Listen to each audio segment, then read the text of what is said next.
knows what evil lurks in the hearts of men.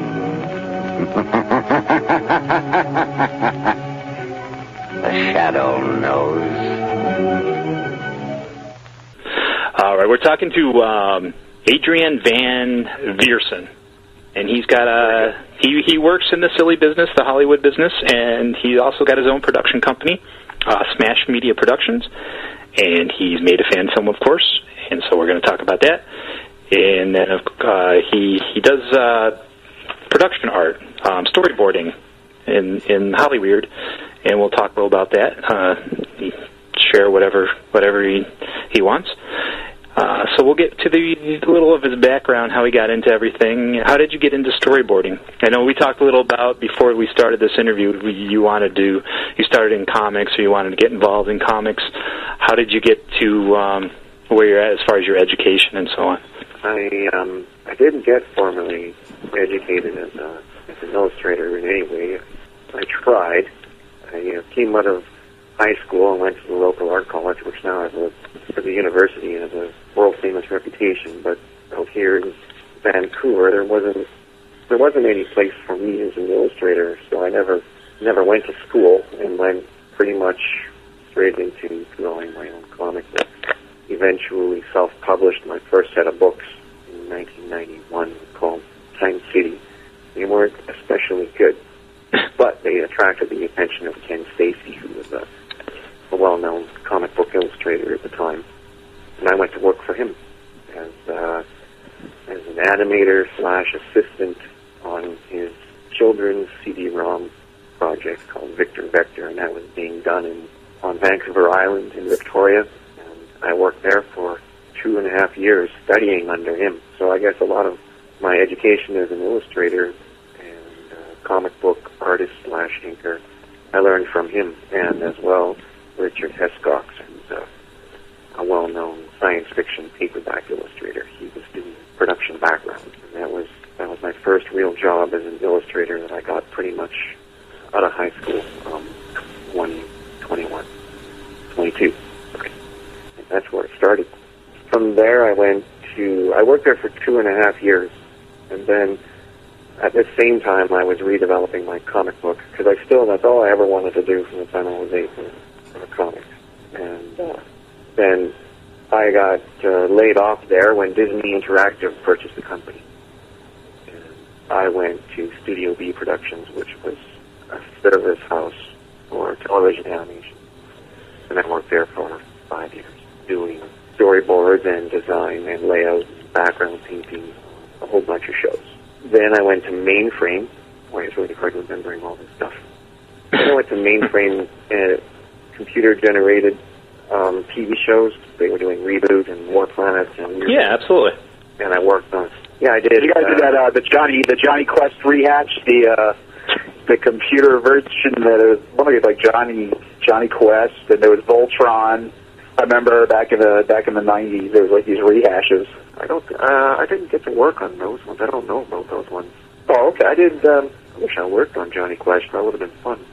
Yeah, Reboot was actually good. I liked Reboot a lot. You guys did Reboot, you were saying. Yeah, I didn't get to work on Reboot. I was the designer on one of the designers on War Planet, and I was 26 episodes, and then I did Weirdos. Cool. And it was while I was on this show, another fellow working in the development department, his name was Brent Boats. He's a very well-known storyboard illustrator, production illustrator, visual effects guy. He was on the VisFX team who did Die Hard. He was working there in development, just drawing every day. Pretty much, he had a lot of creative freedom there. Anyway, he was offered a storyboard job on Romeo Must Die. Yeah, old Jet Li film. Yeah, older Jet Li film. Yeah, he passed it on to me. He didn't want it and gave it to me. And they were desperate for people, and I was in the right place at the right time. I ended up working on Romeo Must Die. And that's how it happened. I had, no intention whatsoever of working in film that way. Just happened that way. Wow. You're like a personal hero, man, because I basically mirror your story growing up. Wanted to do comics. I was always sketching comics. I got out of high school, started doing my own comics for myself pretty much. but then just took it around, say Marble and D-City. I just got very discouraged, you know, because there's so much talent coming out of all those, you know, companies, and I thought about storyboards, and I got a little discouraged by that. So I just kind of decided to go traditional routes, and I went to art school. I actually got my master's in illustration, and I got out of there. I got my first job at a magazine as soon as I got out of college, just doing a couple of illustrations here and there. But then, you know, the well ran dry, unfortunately, because the market now, as you probably know, is pretty bad for us as illustrators and, you know, guys, you know, comic guys and stuff like that. So I'm kind of like stagnant right now. But I just wanted to say, man, you're living my dream, basically. You know, I wanted to do all the storyboards and all that stuff. So that's great to hear. You know, that one of us made it out there. So there's the computer hasn't replaced us yet. Yeah. I believe in 15 years, storyboards will be finished. Yeah, just like everything guys doing previs right now. Right now, the guys doing previs, they're just pouring out of the schools. Right. Yeah. The problem with them is that they can't go straight to previs and get an idea on a page quickly, and that's what's going to change. And the other thing they're missing is years and years of film sense, camera sense. How do you move that camera?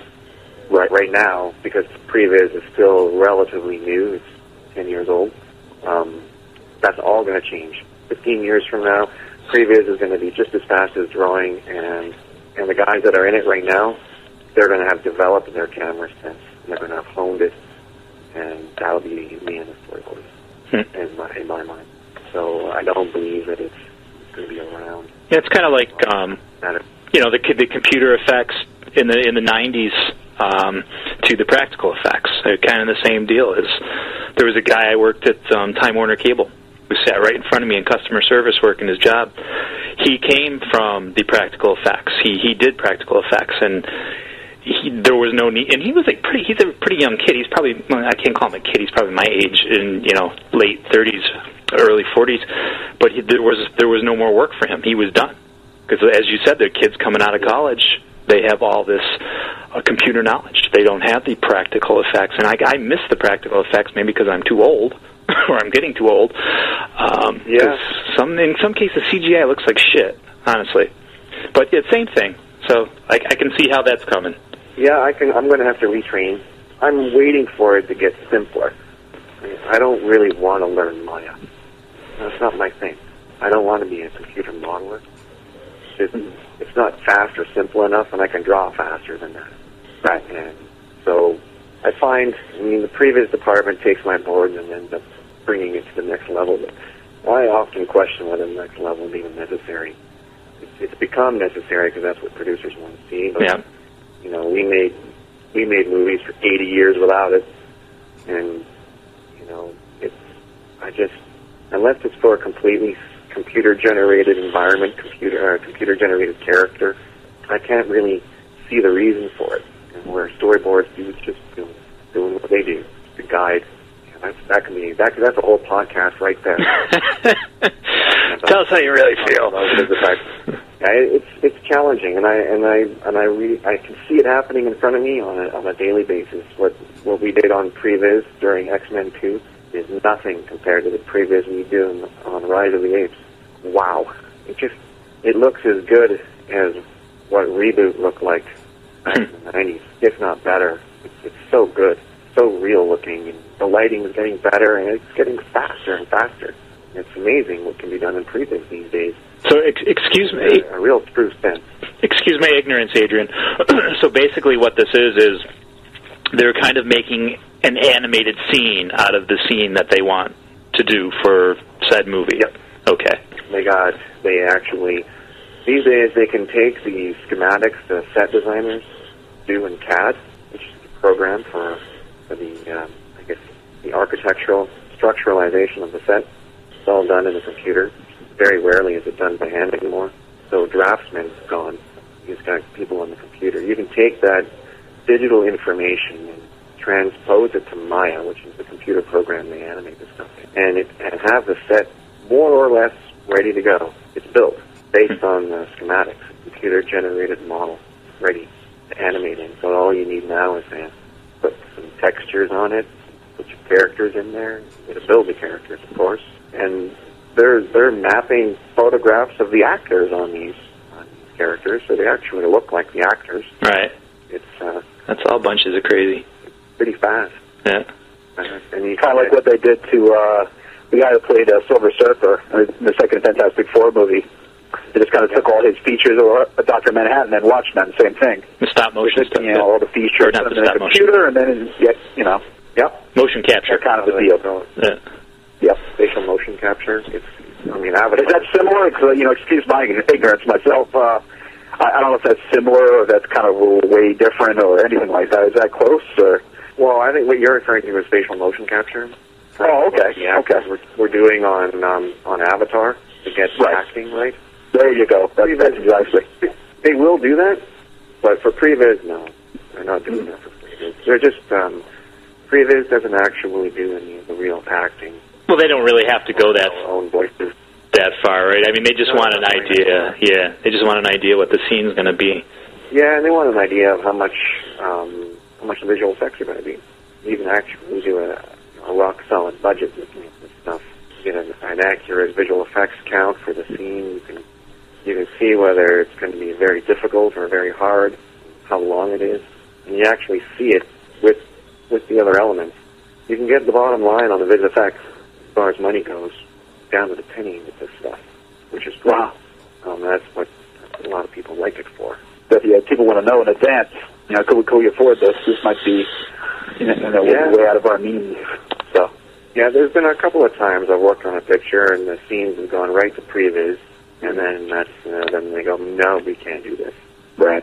We've gone that far with it, which is, that means hundreds of boards have been generated, and hours and hours and hours of time planning it all out. The writer's written the scene and gone through to do a very complex scene all the way to previs. You're probably looking at 10 man-hours a day for upwards of 12-hour days, 6 days a week for a month. Huge amount of money in that. In the end, they just go, nope, can't do it. I guess it's there for a reason. But, and I usually work with the previs guys, do the boards, and then direct the previs, or there's another previs director. Jesus Christ, who the fuck? I've clouded your mind, Samuel Jenkins. You see and hear only what I wish of you. No, don't kill me. Don't kill me. I'll do anything. I'll do anything, buddy. No. The material elements of greed do not interest me, Samuel Jenkins. Only retribution.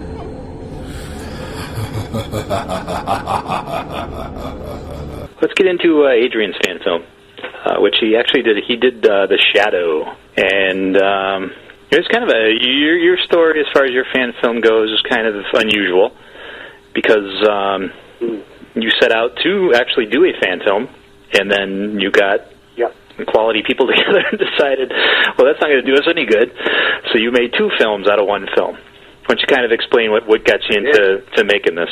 Yeah, I lucked out. I had a good producer, and I ended up with a top-notch team working on the film. It was actually my pal Warren Flanagan. He's another production illustrator. He told me, he says, well, why don't you just shoot an alternate ending and put it in festivals? It was so simple. It never occurred to me because I was just dead set on making a shadow film. And it was a grand idea, and it didn't take very much extra effort. It took maybe 3 hours to shoot an alternate ending. So are you an old Shadow fan from way back? I am. I've been listening to. I grew up listening to that thing on the radio. Yep, there you go. The comics, the pulps, and I got probably 4 collections, different versions of the Shadow.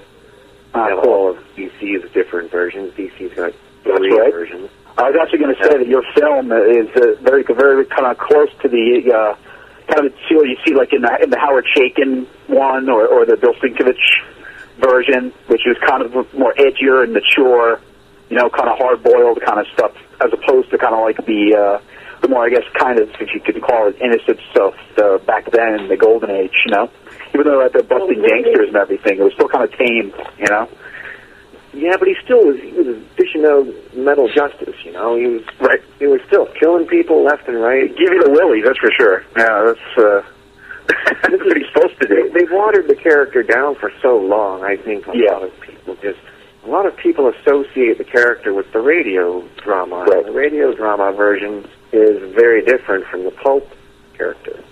Mm-hmm. And I enjoyed the Shadow from the Chaykin version. Lots of diehard Shadow fans hated it. Oh, really? I didn't even know that. Oh, there's lots of purists out there who just can't stand it. Very vocal about it. Harlan Ellison's one of them. He thought it was a rape and pillage. Wow. But it's pretty severe. Yeah, he didn't like it at all. And what I did was I just took a little bit of a mix, and one of the things that the character always did was cloud men's minds to disguise himself, make people see a different person. Mm-hmm. And I just thought, well, geez, if you have really had the ability to do that, you could be anybody. Mm-hmm. Really. You could, and really, you would never have to shoot anybody. You could just make them think they were shot and never ask. Or you could tell them to kill themselves or whatever. Yeah, you could. The power it's just so astronomical. It's Professor X power. It's crazy. Pretty much, yeah. And it was never really taken to the level that I would have taken it, given the fact that it's been demonstrated this way for so many years, especially since. For a good many years, Lamont Cranston was never an alias. It was just another disguise. And then it was revealed that he was Kent Allard, and there was this whole backstory concocted in magazines, and Chaykin focused on that, which I thought was great.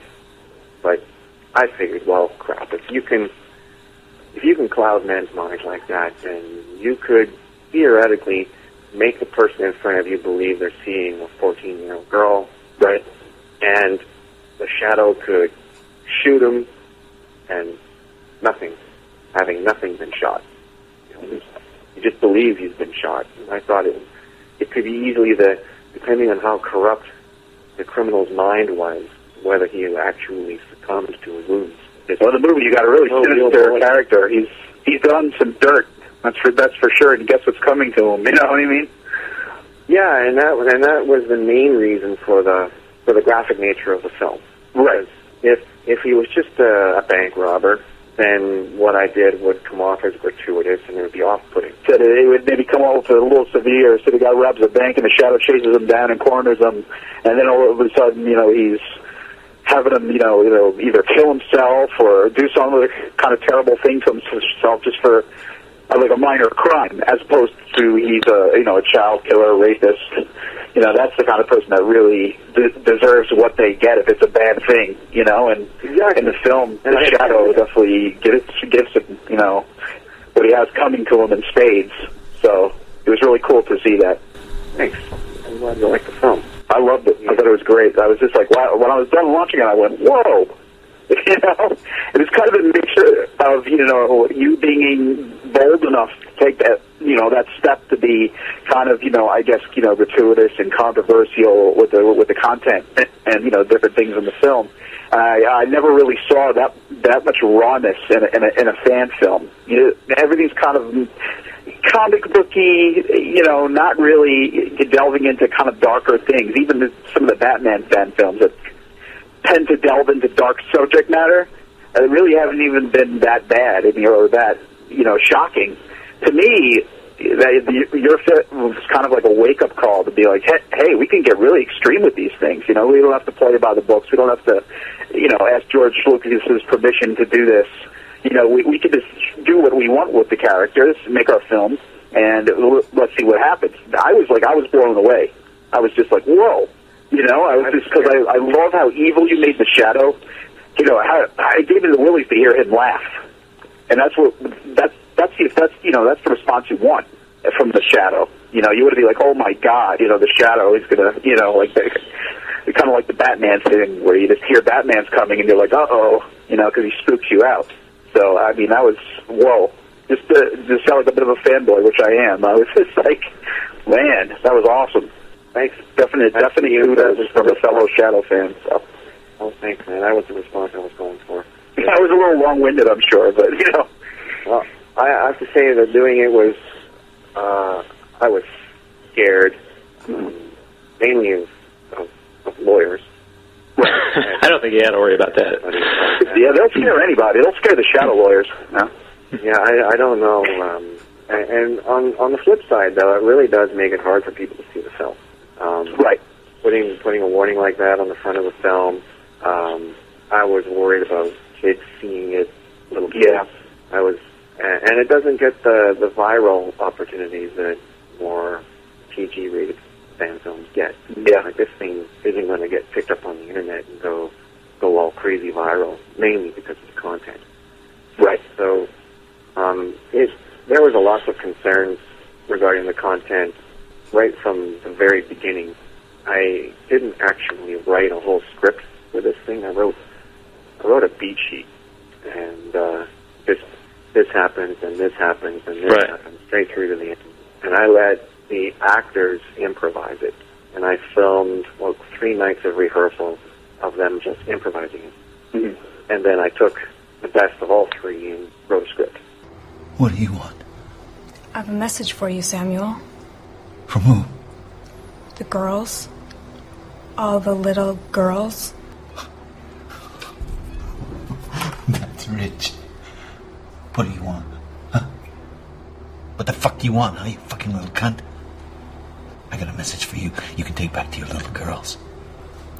You were the first, and all the other little, indiscretions, they were just trying to get back to that perfect time with you.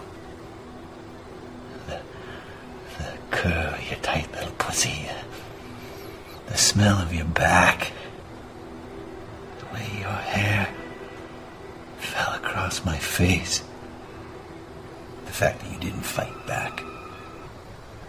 There wouldn't have been another little girl if you would have fought back, even a little. None of the dialogue came from my mind. That dialogue all came from the actors. Really? I did this mainly to, 1, attract good talent, and 2, I didn't want to offend my talent.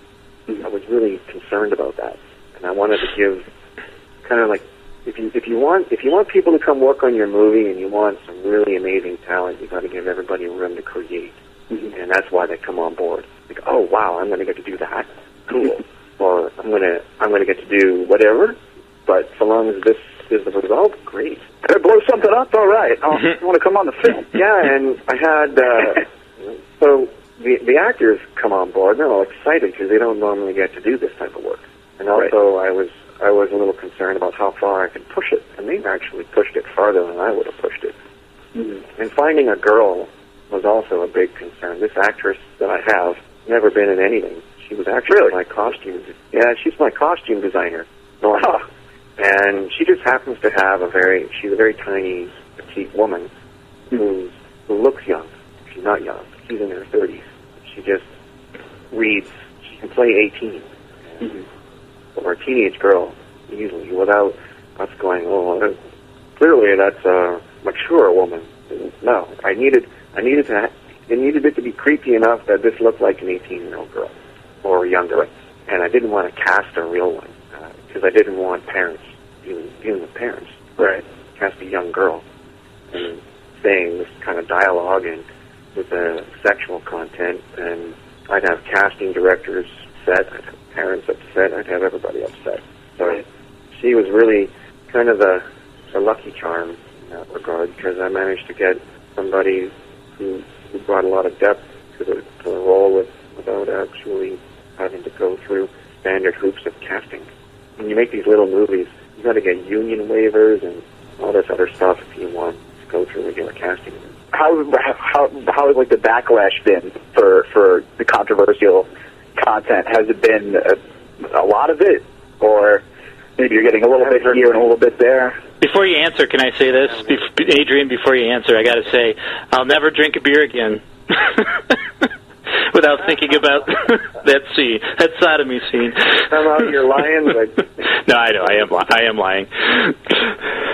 Yeah, Chris. Yeah, it's, I haven't heard a thing. No one's... Really? I've heard, for the most part, really, girls like it. That's always cool. And yeah, it makes the men who I've seen see it makes them uncomfortable. And I don't know of any movie that's actually shown a graphic male rape. I can't think of it. Probably only one other one. It's more to me when I watch it. It was the Death of Batman. Was there Donald Flaherty's movie, The Death of Batman? He actually, right. I think he gets sodomized by one of the. He gets tied up, and I think he gets sodomized. Was that right, Chris? Do you remember that? I know it was controversial kind of when it came out. I'm not sure what the act was. But it didn't really show the graphicness of the shadow film at all. It wasn't as severe as that. It was kind of like a little. Pulp Fiction touches on it, of course. Yeah. Of course, you see it right there in the Raw. Tarantino did. He put it all out there. But he didn't really. You don't think so? He implies it. It's all implied. It's all implied. But he didn't. I pushed it as far as I could go without going X-rated. Mm-hmm. Where it's going to be like a visit in the theater, get the NC-17. Yeah, I avoided the whole backside shot, and short of showing penetration, which of course I couldn't do. And we didn't need to see that. People have criticized it for being too long in that part. Really? And yeah, I've heard that more than a couple of times. But I cut it. It was actually longer. I cut it to the point where I felt uncomfortable. I was trying to be really honest with myself. Okay, am I uncomfortable now? Okay, it's long enough. If it's long enough for me to be uncomfortable, then okay, that's where it should be cut. If you go too long, it gets humorous. Well, to me, just reading the headlines of this stuff that actually happens to these kids and stuff, I didn't have a problem with it at all. I'd like to see people who do disgusting stuff like this, get exactly their due rewards. It should happen more in real life. If some fucker is molesting some kid, he should get a beer bottle up the ass, personally, and more. There you go. Make it a six-pack. Yeah, exactly. Yeah. The film did very well in the alternate version of the film, where the shadow doesn't appear and pigtail, the grass off the stick. That played the festival circuit worldwide, and it did well. And it got a couple of awards. I can't remember which festivals anymore I got the awards from. I played over 30, and it was invited to most of them. So I thought, of all the films I've done, this was the most successful one. So I'm thinking, wow, what other little crazy-ass horror film can I make that I could turn into a fan film? I've managed to milk it to death for the last few years. And it's good for exposure. Well, of course. Never hurts. I haven't come up with one yet. Any other ambitions for, any plans for any future fan films? Any films on your own end there? I've been developing a feature for a while based on my comic book, and that's almost ready to go, I think. Oh, cool. At least for pitching. I haven't shown anybody yet. I recently finished the screenplay, and I've spent the last 4 years developing it. It's my most expensive movie I've never made. Right? I know how those go. I think that's what they're all good. $5,000. The budgets for these films are all around $5,000. I've learned that's the magic number of these short films. Yeah. Right. You can make it for $5,000. You actually have a chance of getting your money back. And $5,000 might not seem like very much, but in the digital world, it's doable. At least in Vancouver, where that money ends up going, is food and insurance. Yeah. Right. Don't need it. Everybody works for free, but feeding the crew for 2 days, a crew of 50, and then insurance for the gear that was donated to you. So you need $1 million in insurance in order to get free lights and stuff like that from one of the local suppliers. Then you got to find like a distributor, right? Where it's economical for them, or I'm not even talking about it. Am I not? I'm talking out my ass, aren't I, Adrien? No, I don't. It's not a distributor. Are you talking about for the lights? No, I was talking about the overall film. As far as I know, there's a lot of distributors out there that will take really low budget films and put them on Netflix, wherever, Amazon.com, and so on. Well, I don't know. I haven't come. Well, I had one short film distributor for The Agent, which I just got back the rights to. And my first film, Code, is with an online distributor, Moviola. I wouldn't do these again. This distributor had The Agent for 5 years and never did anything with it. And Moviola's had code for 2 years now. I haven't done anything with it. I design these movies to get seen. If you can't get a guarantee that's going to be shown, I wouldn't do it. It's Right. not worth it. And what's the point, right? I have a whole movie that I'd love to put online and get people to see, and I can't show it. So what was the point, right? You got a few $1,000 for it? Big deal. Yeah, you're not exactly going to whip it out at Christmas time, show the family. I totally understand what you're saying. You got to show it to your friends and family, and that's it. Yeah. So, film distribution for these short films, I would skip it and just put it online, put it on YouTube, put it everywhere, put it on your website. You guys put it on your website. It's all great. People see it, and that's the whole point. I don't know of any other short film distributor that is going to give you a guarantee that it's going to be seen. And if so, I mean, when, you have to sign 5-year exclusivity clauses and stuff like that. Nah, just no. People deserve to see it and see it now. You didn't make the movie or spend the money on the movie to make money anyway. You did it because you loved it. You did it because you wanted people to see what you could do, and you have a burning desire to make a movie, so much so you're going to spend your own money on it. That's why you made it. So it's tempting when you get a distributor contact you and say, wow, we thought the film was great, we want to distribute it. And you think, wow, that's fantastic. So the reason I stick it at $5,000 is if you do indeed sell it, and I really do mean sell it to a broadcaster, then you usually get anywhere from $200 to $500 a minute. And if you do make that kind of sale, then great. You can actually recoup your money and you sold it to our broadcaster, and that's great. Then you're going to get the maximum exposure. It's going to be on TV, and it's going to be seen by how many people? Lots. Yeah. That's the point. These days it's even better with the internet. You get hundreds and hundreds and hundreds of people to see it. That's all that matters to me. So that the right people get to see it. That's it. It's just a big deal. You can put it on like Blip TV. I edited a documentary from. You can put it like on Blip TV. I did a comic book documentary, a comic book convention I went to, edited it up, put music into it and everything. Oh, yeah? Put it on there, and I've made like $1.84 or something since, in the past 6 months.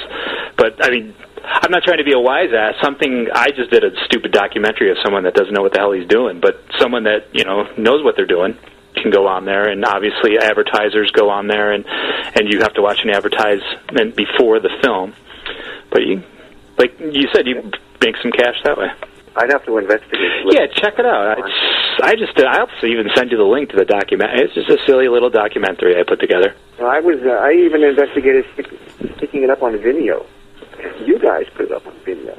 Yeah, which I have to fix. What's that? Which I have to fix. Yeah, it's I'm sure you've noticed it's way out of sync. Yeah, when I was watching it today, the movie is not out of sync. I noticed what you were saying when I watched it today. The movie not out of sync. Yeah. The laser messing up our speech. Vimeo has strict content guidelines. This type of stuff is not supposed to be, just FYI. Yeah. Maybe they'll make us take it down. Who knows? Yeah. So does YouTube. YouTube will ban my account. Want to put in this kind of stuff? I don't know. I've seen far worse stuff on there. Oh yeah, I know. So it does. Having this whole cutting edge content isn't the greatest thing sometimes. If you guys can fix the link on Vimeo to correct the glitch, I don't know where it comes from. It's free and clear on my website. I don't where you guys extracted it from in the first place. Well, I grabbed it from your website, but when I upload it, there's probably something during the that's probably what it was when it's processing the actual videos. It's probably where the issue came into play. I'll fix it. Well, if there's a further problem, I can send you a DVD. If worse comes to worse, I'll just put it on my own server and just host it there. And my issue with just having links to people's different links to everyone's movies is I want a website where everyone can go and don't have to link to a million other sites. And I don't know how you feel about that. I don't like to draw the viewership away from your particular websites. I just think it's as a person who likes to go out and go to one spot, who wants to watch films, it's a pain in the ass to link to all these different sites, So that's basically my thought process when I do that. No, I totally get it. The more places it is, the better. To be honest, I can't track viewership as easily, but that's fine. I've had people ask me to take it. I've had people ask me to take their film off, and absolutely, I'll take it off there. You know, and well, I'm not asking you to do that. no, I know you're not. I'm just saying. The shadow of making you do it then. Yeah, right. No, keep it up there. If it's a hassle to fix it, then if you guys could put a comment on the bottom somewhere that says that there was some sort of uploading issue regarding the sound, that there's a clean version of this link, that would be great. You don't have to. Right. No, I'd rather, if you're not happy with the way it is on the site, then I'd rather find out why. It's a full second off. So right. I'm sure when you watch it, it's not the best viewing experience. But I understand. Yeah. I understand. If you guys can take care of it, that'd be fantastic. Yeah. It shall be done. Chris is cool like that. Thanks.